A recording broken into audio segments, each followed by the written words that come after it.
Bapak Ibu jemaat yang dikasihi Tuhan, mari kita berdoa sebelum kita membaca dan merenungkan firman Tuhan. Kami bersyukur kepadamu ya Tuhan untuk kesempatan yang indah mendengarkan firman-Mu. Firman-Mu adalah firman yang kekal, firman yang berotoritas. Kami tidak mampu memahami tanpa pertolongan Roh Kudus. Itulah sebabnya saat ini kami memohon kiranya Roh Kudus mencerahkan hati kami, memberikan kami hikmat dan pengertian, supaya baik hamba-Mu yang menyampaikan, demikian pun semua yang mendengarkan, kami sama-sama diteguhkan, sama-sama diberkati oleh Tuhan. Dalam nama Yesus, kami berdoa dan mengucap syukur. Amin. Pembacaan firman Tuhan diambil dari Injil Matius pasal 25 ayat 1 sampai dengan ayat 13. Injil Matius 25 ayat 1 sampai 13, demikian firman Tuhan. Pada waktu itu, hal kerajaan surga seumpama 10 gadis yang mengambil pelitanya dan pergi menyongsong mempelai laki-laki. 5 diantaranya bodoh dan 5 bijaksana. Gadis-gadis yang bodoh itu membawa pelitanya tetapi tidak membawa minyak. Sedangkan gadis-gadis yang bijaksana itu membawa pelitanya dan juga minyak dalam buli-buli mereka. Tetapi karena mempelai itu lama tidak datang-datang juga, mengantuklah mereka semua lalu tertidur. Waktu tengah malam terdengarlah suara orang berseru, "Mempelai datang, songsonglah dia." Gadis-gadis itu pun bangun semuanya lalu membereskan pelita mereka. Gadis-gadis yang bodoh berkata kepada gadis-gadis yang bijaksana, "Berikanlah kami sedikit dari minyakmu itu, sebab pelita kami hampir padam." Tetapi jawab gadis-gadis yang bijaksana itu, "Tidak, nanti tidak cukup untuk kami dan untuk kamu. Lebih baik kamu pergi kepada penjual minyak dan beli di situ." Akan tetapi waktu mereka sedang pergi untuk membelinya, datanglah mempelai itu dan mereka yang telah siap sedia masuk bersama-sama dengan dia ke ruang perjamuan kawin, lalu pintu ditutup. Kemudian datang juga gadis-gadis yang lain itu dan berkata, "Tuan, Tuan, bukakanlah kami pintu." Tetapi ia menjawab, "Aku berkata kepadamu, sesungguhnya aku tidak mengenal kamu. Karena itu berjaga-jagalah, sebab kamu tidak tahu akan hari maupun akan saatnya." Demikian pembacaan firman Tuhan. Berbahagialah kita yang mendengar firman dan memelihara dalam hidup kita sehari-hari. Shalom, Bapak Ibu yang terkasih dalam Tuhan. Apa kabar? Ya, saya berharap kita semua tetap dalam keadaan sehat, dalam keadaan tetap antusias ya, bersemangat beribadah dan mendengarkan firman Tuhan di tempat kita masing-masing. Kita sudah membaca Matius 25 ayat 1 sampai 13. Dan melalui perikop ini ada tema yang ditetapkan oleh PGI, Persekutuan Gereja-Gereja Indonesia, yaitu mengingat karya penyelamatan Allah tatkala menantikannya kembali. Nah, itu temanya. Sedikit panjang, mudah-mudahan bisa diingat ya. Mengingat karya penyelamatan Allah tatkala menantikannya kembali. Saudara yang terkasih dalam Tuhan, perikop bacaan kita ini sebenarnya merupakan bagian dari khotbah Yesus tentang akhir zaman. Ya, itu khotbah Yesus tentang akhir zaman dimulai dari pasal yang ke-24. Memang saat ini kita sebagai gereja, orang-orang percaya, hidup dalam masa penantian akan kedatangan Kristus kembali. Kita yakin dia datang kembali, akan datang kembali, tapi kapan saatnya, kapan waktunya, kita tidak tahu. Ya. Tetapi yang pasti sekalipun kita belum tahu kapan kedatangannya, kita sedang berjalan ke arah dia. Ke arah siapa? Ke arah Kristus, karena dialah kepala jemaat, dialah kepala gereja. Ya. Saudara yang terkasih dalam Tuhan, pada saat kita berjalan, ya, kita juga sedang dalam perjalanan iman ya, sebagai orang-orang percaya. Kita memang harus fokus ke depan, memandang ke depan. Namun demikian, kita juga tidak boleh melupakan begitu saja bagaimana pertolongan Tuhan dalam perjalanan sebelumnya. Presiden pertama pernah berkata dalam pidatonya, jangan sekali-sekali melupakan sejarah. Lalu disingkat jas merah, begitu ya. Jangan melupakan perjuangan para pendahulu, para pahlawan bangsa. Demikian juga kalau kita membaca di dalam kitab Ulangan pasal 8 ayat 11. Di sana Musa juga mengingatkan bangsa Israel supaya mereka jangan melupakan Tuhan yang sudah memimpin perjalanan mereka keluar dari tanah perbudakan menuju ke tanah perjanjian. Jadi Musa ingatkan mereka, jangan sekali-kali melupakan Tuhan. Kemudian kita tahu bahwa Musa tidak sampai ke tanah perjanjian, tetapi kepemimpinan selanjutnya dipimpin oleh Yosua. Dan setelah tiba di tanah perjanjian, Yosua mendirikan tugu peringatan sebagai tanda ikatan perjanjian umat Allah dengan Allah yang sudah menyelamatkan mereka. Itu bisa kita lihat dalam Yosua pasal 24, khususnya ayat 26. Jadi Yosua mau mengingatkan umat Israel kepada Tuhan yang sudah memimpin mereka. Demikian juga kalau kita membaca di dalam kitab Mazmur. Pemazmur bernama Asaf mengingatkan agar karya penyelamatan Allah terus-menerus diceritakan dari generasi ke generasi. Mazmur pasal 78. Lalu kemudian di dalam perjanjian baru kita juga bisa menemukan Rasul Paulus mengingatkan jemaat Tesalonika agar mereka tetap mengingat karya penyelamatan yang dikerjakan oleh Allah melalui Kristus Yesus. Sehingga Paulus berkata, jangan kamu berduka seperti orang-orang yang tidak mengenal Tuhan. 1 Tesalonika 4 ayat 13. Kembali ke tema kita, mengingat karya penyelamatan Allah tatkala menantikannya kembali. Dalam bacaan kita, Matius pasal 25 ayat 1 sampai 13, sesungguhnya di sini pun kita menemukan Tuhan Yesus sendiri juga mengajarkan murid-muridnya bagaimana menjalani kehidupan dalam penantiannya kembali. Apa yang Yesus ajarkan? Sebenarnya kita lihat di sini perikop daripada judul daripada perikop ini bicara tentang gadis-gadis yang bijaksana dan gadis-gadis yang bodoh. Jadi apa yang Yesus ajarkan pertama, supaya gereja jangan seperti gadis yang bodoh yang disebutkan di dalam bagian ini.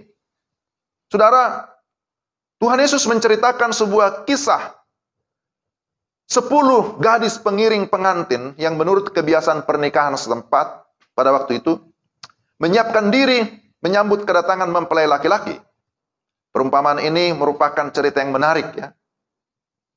Yang dimaksudkan Yesus mengajarkan tentang kesiapan murid-murid, kesiapan orang-orang percaya dalam menantikan kedatangannya kembali. Jadi 10 gadis, ada 2 golongan, ada 2 kelompok. 5 gadis yang pertama disebut gadis-gadis bodoh, dan 5 berikutnya disebut sebagai gadis bijaksana. Sebenarnya kita lihat di sini bahwa kedua kelompok ini sama-sama menyambut, sama-sama menantikan kedatangan mempelai laki-laki. Tapi juga mereka sama-sama mengantuk, sama-sama tertidur juga dikatakan di sini. Mereka sama-sama membawa pelita. Tetapi apa yang membedakan sehingga 5 gadis ini disebutkan bodoh dan 5 bijaksana? Ternyata kita lihat di sini disebut bodoh oleh karena mereka tidak ada kesiapan, tidak membawa minyak. Mereka hanya membawa pelita tapi tidak membawa minyak. Dengan kata lain mereka tidak memiliki kesiapan. Bisa dikatakan mereka tidak memenuhi syarat untuk masuk dalam perjamuan kawin. Apa akibatnya? Akibatnya mereka tertolak karena dikatakan, aku tidak mengenal kamu. Itu dikatakan oleh mempelai itu. Berarti, sesungguhnya bahwa kelima gadis ini belum pernah membuka hatinya sungguh-sungguh di dalam iman kepada Yesus Kristus. Karena kita lihat di sini, sang mempelai tentu menunjuk kepada Yesus Kristus berkata dengan tegas, "Aku tidak mengenal kamu." Saudara yang terselut dalam Tuhan, orang bodoh seringkali membangun konsep berdasarkan keinginannya sendiri. Loadingnya lambat, ya. Sekarang zaman internet, zaman digital ya. Loadingnya lambat, lalu menyesal kemudian. Namun sudah terlambat. Mereka ingin masuk, tetapi pintu sudah tertutup. Sudah terlambat. Disebut orang bodoh karena mereka tidak melihat kedatangan mempelai itu sebagai sesuatu yang spesial. Mereka tidak melihat kedatangan mempelai itu sebagai sesuatu yang kita sebut sebagai kairos di dalam kehidupan mereka. Tapi menganggap itu hal yang biasa saja. Menganggap hal biasa saja. Sehingga mereka kehilangan momentum. Nah, ini juga sebenarnya menjadi peringatan bagi saudara dan saya. Peringatan bagi gereja Tuhan supaya bangun dari tidur. Jangan menjadi orang Kristen KTP. KTP itu sering disebut Kristen tanpa pertobatan. Kita harus berhati-hati dengan sesuatu yang sudah menjadi kebiasaan. Jangan semua dianggap biasa-biasa saja. Kita semua selalu mengucapkan pengakuan iman rasuli setiap hari Minggu. Lalu kita juga berdoa bersama-sama, doa Bapa kami, doa yang diajarkan oleh Tuhan Yesus. Itu kita ucapkan setiap hari Minggu. Kita berdoa seperti itu. Tapi hati-hati, jangan sampai hanya menjadi sebuah hafalan. Atau hanya menjadi satu rutinitas, kebiasaan belaka. Hanya menjadi legalitas, formalitas. Nah, kita harus berhati-hati. Nah, sekarang ini kita sudah berada di rumah, sudah berapa bulan ya? Sudah 8 bulan kalau tidak salah. Kita mengalami pandemi dan kita beribadah di rumah masing-masing. Kita juga perlu berhati-hati karena sudah terbiasa dengan ibadah online. Sehingga jangan sampai kita tidak merindukan lagi persekutuan pribadi yang sifatnya offline. Tidak lagi merindukan teman-teman sesama anggota jemaat. Tidak lagi merindukan perjumpaan langsung. Karena berkata atau berpikir, toh sudah bisa beribadah dengan aman, dengan nyaman di rumah. Dan bisa melihat video rekaman, YouTube dan lain sebagainya. Dan kita perlu berhati-hati. Jangan sampai juga hubungan pribadi dengan Tuhan pun nanti akan digantikan dengan hanya mendengar, dengan hanya menonton tayangan video, lalu kita merasa sudah berjumpa dengan Tuhan secara pribadi. Jadi hati-hatilah. Jangan sampai kita diberi label yang sama dengan kelompok gadis-gadis yang bodoh. Jadi gereja jangan seperti gadis yang bodoh, yang tidak memiliki kesiapan, yang tidak memiliki satu persediaan, yang sesungguhnya tidak memiliki iman yang sejati, tetapi hanya menjadi seorang Kristen yang ikut-ikutan. Kita harus berhati-hati. Dan saya harap, saya yakin kita semua yang mendengarkan firman Tuhan ini, kita semua adalah Kristen sejati. Amin ya.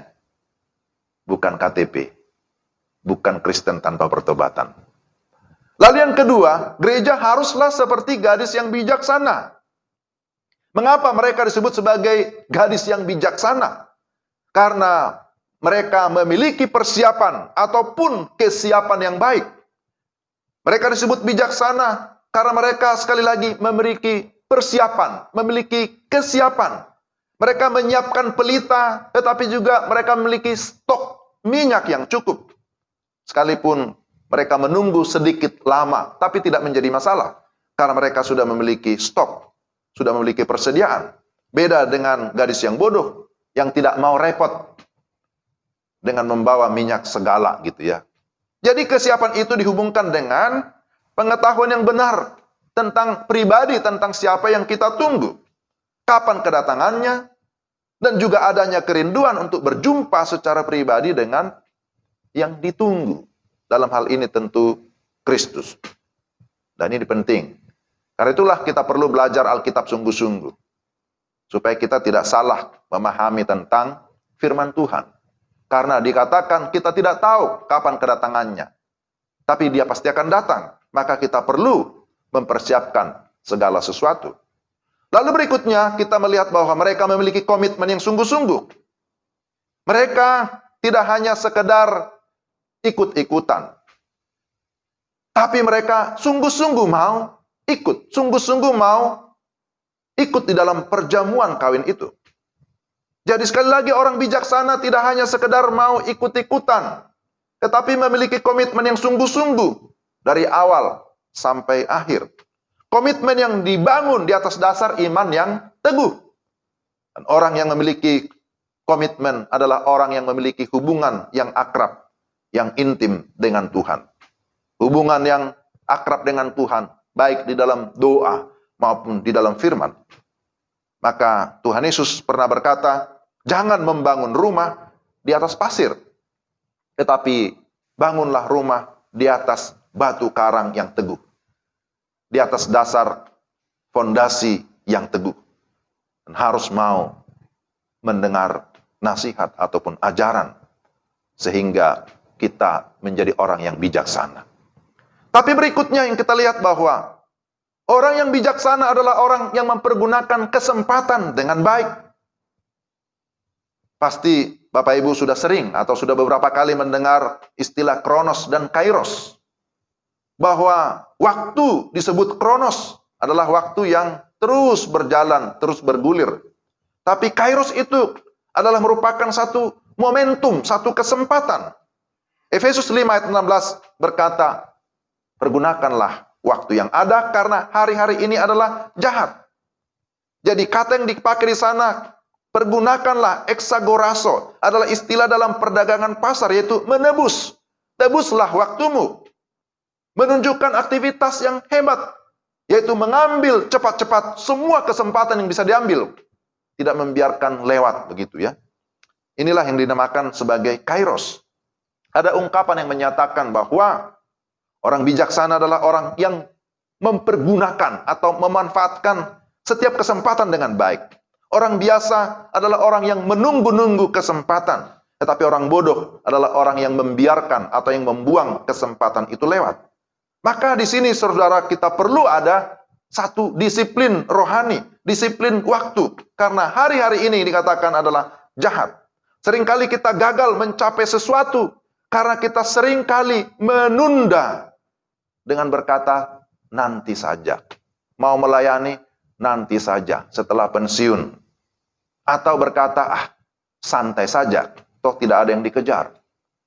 Tapi saudara, nanti ataupun santai itu adalah kata-kata yang sebenarnya bisa menghilangkan kesempatan yang sebenarnya ada di hadapan kita. Akhirnya waktu berlalu, tetapi kita belum melakukan apa-apa. Sayang sekali, yang ada hanya penyesalan. Lalu kalau sudah terjadi penyesalan, mulai menyalahkan diri, bisa juga menyalahkan ya alat-alat sarana, menyalahkan orang lain, ya, dan berkata orang lain tidak peduli, tidak mau menolong saya dan lain sebagainya. Nah, itu terjadi. Sama seperti gadis-gadis bodoh. Pasti mulai mereka mempersalahkan, kenapa sih teman-teman ini tidak mau menolong? Karena gadis bijaksana dengan tegas berkata, oh tidak, nanti untuk kami kurang, karena ini memang momentum. Saudara yang terkasih dalam Tuhan, Musa dalam doanya juga berkata, ajarlah kami menghitung hari-hari kami sedemikian, hingga kami beroleh hati yang bijaksana. Mazmur 90 ayat 12. Ayat ini cukup terkenal. Waktu kita hidup di dalam dunia ini begitu singkat, diibaratkan seperti uap yang sebentar saja kelihatan lalu lenyap, atau seperti bunga rumput, pagi-pagi kelihatan masih segar, tapi sore sudah layu. Saudara yang terkasih dalam Tuhan, orang bijaksana adalah orang yang peka terhadap keadaan, dapat memilih mana prioritas dan mana yang tidak prioritas, dapat mengambil keputusan terbaik di dalam kehidupannya. Maka gereja Tuhan harus sadar kehadirannya di tengah dunia adalah dalam rangka menjadi berkat bagi orang lain, bagi bangsa-bangsa, bagi dunia ini. Gereja ada supaya menjadi terang, menjadi garam bagi dunia ini. Gereja harus menjadi agen misi Allah. Gereja ada untuk pemberitaan Injil Kerajaan Allah. Dan inilah yang seharusnya disadari oleh gereja dan harus dilakukan, karena itu adalah amanat daripada Kristus. Gereja haruslah tetap di dalam kesiapan, di dalam satu ketaatan untuk melakukan kehendak Tuhan. Inilah yang disebutkan di sini sebagai tindakan berjaga-jaga. Di dalam ayat 13 dikatakan, karena itu berjaga-jagalah, sebab kamu tidak tahu akan hari maupun akan saatnya. Berjaga-jaga bukan berarti pasif. Berjaga-jaga adalah merupakan tindakan yang aktif. Artinya selalu ready, selalu siap sedia dalam segala waktu. Kapan saja Tuhan datang kembali, tidak menjadi masalah. Karena apa? Karena gereja, karena kita tetap dalam iman, tetap di dalam pimpinan Roh Kudus melakukan apa yang berkenan kepada Tuhan. Saudara yang terkasih dalam Tuhan, kembali kepada tema kita. Tema kita adalah mengingat karya penyelamatan Allah tatkala menantikannya kembali. Jadi kita lihat di sini bahwa karya penyelamatan Allah itu sempurna dan kekal. Itu sudah terjadi. Saudara dan saya sudah mengalaminya. Maka kita harus bersyukur atas keselamatan yang sudah kita alami di dalam Yesus Kristus. Kita percaya bahwa Kristus akan datang kembali. Kedatangannya pasti.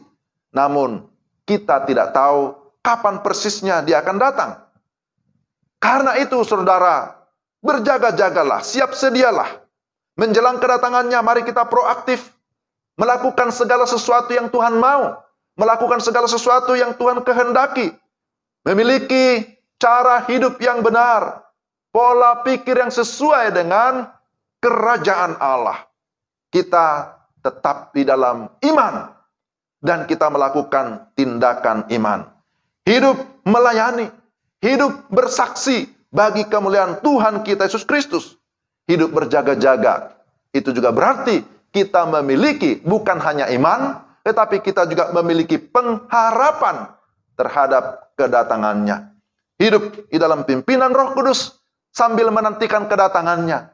Maka saya percaya kita senantiasa berpengharapan. Kita bersukacita karena kedatangannya kembali adalah kedatangan untuk menyatakan kerajaannya yang mulia, kerajaannya yang sempurna, dan kedatangannya kembali sekaligus menyempurnakan hidup kita, menjamin kehidupan kita yang percaya kepadanya, dan kita bersama-sama dengan Dia di dalam kerajaan yang kekal.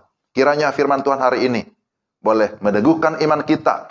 Kita mengingat karyanya yang agung, kita bersyukur, tapi kita menantikan kedatangannya. Kita tetap proaktif melakukan apa yang berkenan kepadanya. Mari kita berdoa. Tuhan, terima kasih untuk firman-Mu. Kiranya Engkau berkenan memeteraikan dalam hati kami. Roh Kudus menolong kami supaya kami tetap hidup di dalam firman. Kami taat kepada firman dan kami senantiasa berjaga-jaga, siap sedia menantikan kedatangan-Mu kembali dengan melakukan tindakan iman yang berkenan kepadamu, yang memuliakan nama-Mu. Dalam nama Yesus kami berdoa dan mengucap syukur. Amin.